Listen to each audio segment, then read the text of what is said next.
punta tayo dun sa settings. So, ito yung settings, no? Yan. Use the remote control.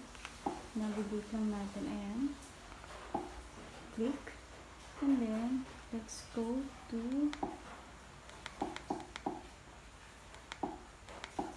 remotes and accessories. Then enter. Ayan, naka-on yung Bluetooth. So, pwedeng off. Then, turn off. No. Turn on natin yung Bluetooth.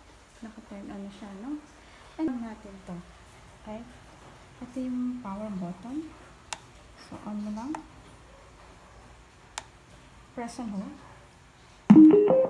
Bluetooth mode. Ayan. Bluetooth mode. So, dapat ilagay natin. Pair accessory.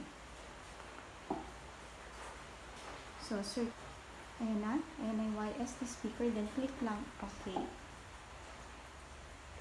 Ayan. Pair na siya. So, connected na. Now, we go to YouTube. YouTube.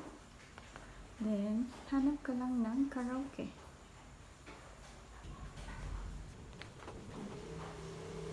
Okay. So, like for example, this one. Tayong dalawang mic. I-on nyo dito. Blue. And then, dito rin i-off.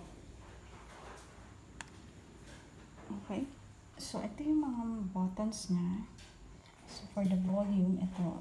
Okay.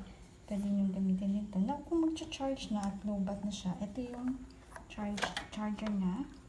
Okay, yung cable. Kailangan nyo lang i-attach siya dito. Ayan. Okay.